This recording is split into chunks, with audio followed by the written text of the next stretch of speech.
Now then, everyone, how's it going? So sorry, we've not been in touch for a while.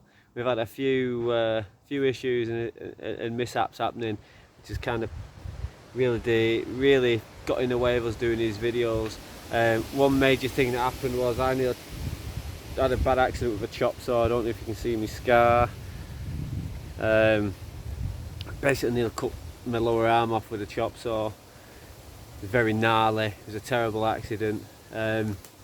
Which put me out of action for a good few weeks. It's affected me obviously physically, but it affected me mentally as well. I've had a real bad do with it, to be fair. It was a silly accident, shouldn't have happened, but it did. And it's really kind of knocked my confidence in myself a lot. I struggled coming to terms with the fact I'd let something so stupid happen. But I've sorted my head out. That's the most important thing. I've sorted my head out. I can now move my fingers and feel my hand, because I couldn't at first. It took a while for that to come back. Luckily I didn't sever through my tendons, because you could actually see my tendons moving in my arm. So that's how we knew I hadn't actually cut through them. But yeah, back fighting fit. So anyway, what have we been up to? We've been up to a lot since for the last kind of week or so, 2 weeks, since my arms got better. The chicks are all grown up. So the 8 chicks that we hatched, they've all grown up now. They're actually bigger than the original 6 that we had. I don't know if we can see them. Yeah, they're little beauties. They're all doing really well. We think out of the 8, I think we may have 4 cockerels, which will put us to 10 hens. We will keep a cockerel. We don't know which cockerel we'll keep, but we will keep one because it just gives a nice natural balance to a flock, doesn't it? We'll just see how it goes on. If we get complaints from a cockerel crowing in the morning, then I'll perhaps just make like a cockerel box or something, stick him in the shed at night to keep him dark. But anyway, for that, we'll come to that when we need to. But we've had a major change to the way we're doing things here. We've done away with the chickshaw and moving the chickens around for a few reasons. First reason being they've done the job we wanted them to do. They've been tilling and fertilising and clearing the land of weeds. So now we can just concentrate on getting the pasture right, just growing grass for them to eat and for the kids to play.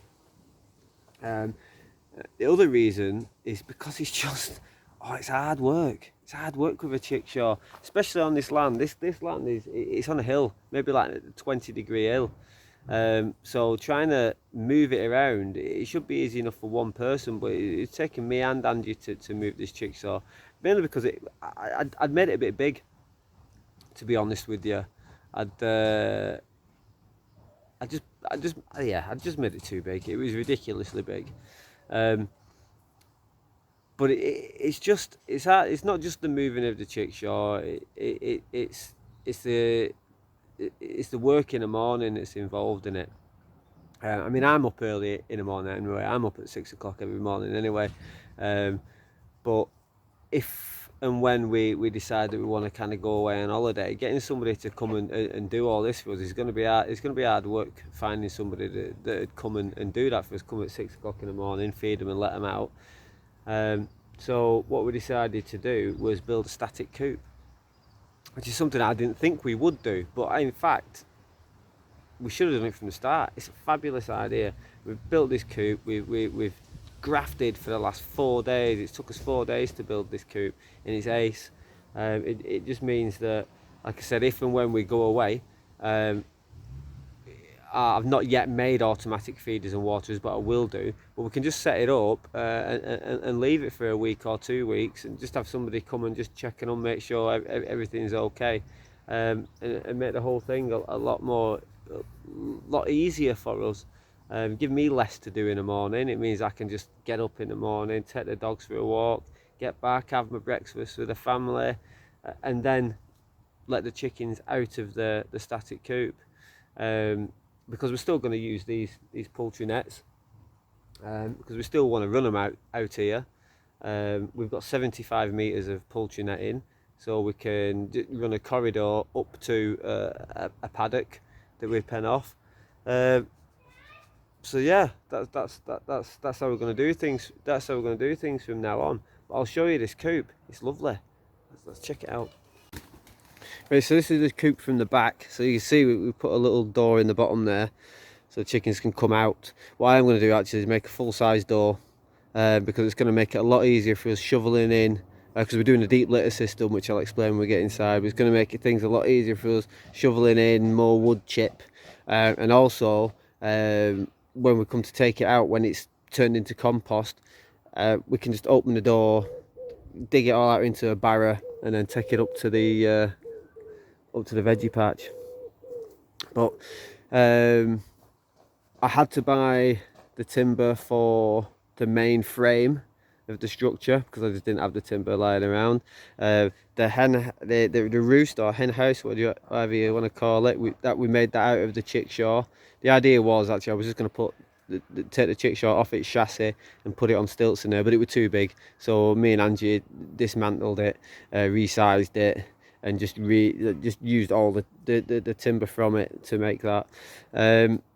We've put a corrugated plastic roof on, because for a deep litter system that we're wanting to do, we need to keep it dry. We didn't quite have enough for this corner, for this edge here, so I've just put mesh on it for now, but I will be trying to source some more corrugated plastic. So if there's anybody viewing this video that's local or has any knocking about that you don't want, please send me a message and I'll come and take it off your hands.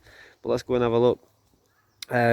We've connected the roof to the shed, so we've got a nice covered walkway coming down here, which means I've been able to declutter my workshop space a bit more, because we can keep all the feed and things out here, and it's going to stay nice and dry. Let's go in and have a look. So here we are. Like I said, we're doing a deep litter system. So at the moment, down on the floor, we have got shredded conifer, which we got off a local couple, Lisa and Rick. They'd got it free off some tree choppy company. What do you call them? Yeah, I'll just call them tree choppy people. And they had surplus, which they allowed us to take. Hello girls, how's it going? So yeah, at the moment we've got about 2-3 inches of this conifer chipping down, and the idea is, I mean, you can do it two ways. You can just fill it, maybe 6 inches to a foot deep. That's like 15 to 30 centimeters deep from the offset, or you can put a couple of inches down every couple of weeks. So yeah, that's what we'll be doing. We should only need to empty it once a year when it's all composted down, and we'll get some really nice fertile chicken manure compost, which will be fantastic for putting on the garden. What have we got going on then? So like I said, I've not rigged up my automatic feeders as yet. I'm just using this bucket here for putting the feed in. At the moment we are trying to wean the younger birds from growers onto layers, so there's just a mixture of the two in there at the moment. What else have we got going on here? The watering system, that's the little cool little bucket waterer that I made. What I will be doing is turning that into an automatic watering system. I've not got guttering on the back as yet, but I will be putting guttering on the back, down to a water butt that has a spigot tap on the bottom of that, and then we can rig up these cups with that pipe. I'm not sure where I'm going to put it yet, but we'll come to that when I need to. But for now, it's all right. It's working and it's easy. And that's the main thing about this, about making life easy and making chicken keeping more sustainable. So we've tried to make it interesting for them, because if and when we go away, they will just be locked in here, So we've got some dangly veg for them to mess about with. We've put a swing in for them. We've put some high perches, because what we're finding actually, which was a bit of a pain, when they were outside in the chickshaw, they kept roosting up in the trees, which is fine. It's natural, but it's not ideal. I like them to be locked up safe at night. But this is going to give them the opportunity, if they want to, because they don't always want to be roosting in the roost house. They can roost outside if they want to. So we've got the roost house here. I say built out of the chickshaw. Just open it up. We'll have a look inside. So in here we have got 2 perches. A lot of people put perches at different levels because the more dominant chickens like to roost higher. But what I found is, like in the chickshaw, they're at the same level, and there was no squabbling. When we first put these in a couple of days ago, we put them at different heights, and there was a lot of squabbling, a lot of dominance squabbling. Now I'd rather they did all the dominance squabbling over food when they're out and about. I don't want them squabbling at night. It takes them longer to roost up and settle, and the more because they're in closer contact, there's more chance of them getting injured. So we've put the roost at the same height.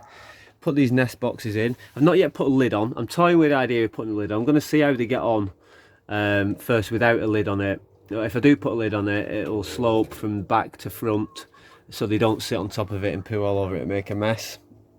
But I've made it so we can slide this out. We can take that out.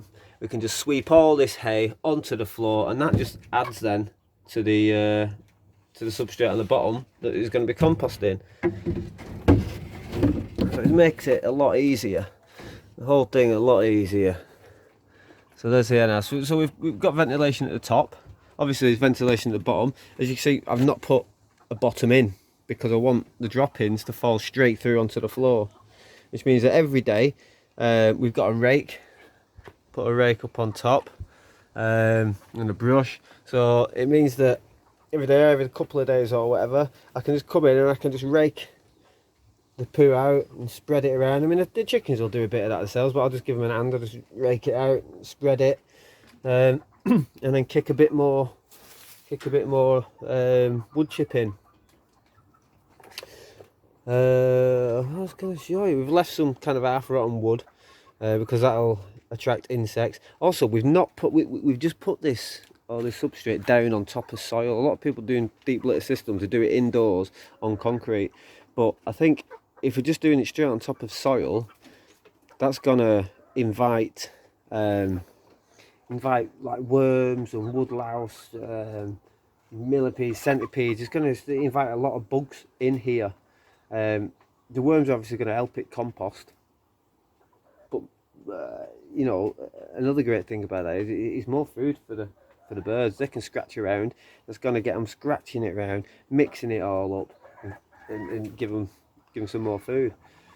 But yeah, really happy with it. Really happy with it. I think it's going to make life a heck of a lot easier. Heck of a lot easier. The birds seem to be happy enough in here. There has been a couple of teething issues. They've only been in here like two nights, I think now, and they have tried jumping up, trying to get out through the mesh. So they've just been bouncing off it, but that'll settle down in time. But yeah, they're all happy. We're all happy, and that's what it's about. It's about being happy. It's about making things nice and easy, keeping things sustainable, and enjoying having these chickens, because it was becoming a chore. I mean, everything's a chore, but it was becoming a bit of a pain in the neck of a chore, having to keep going out and messing about and moving them all around. But yeah, this is our chicken coop, and we love it, and the girls love it. So until next time, take it easy, and we'll see you soon. Ta-ra.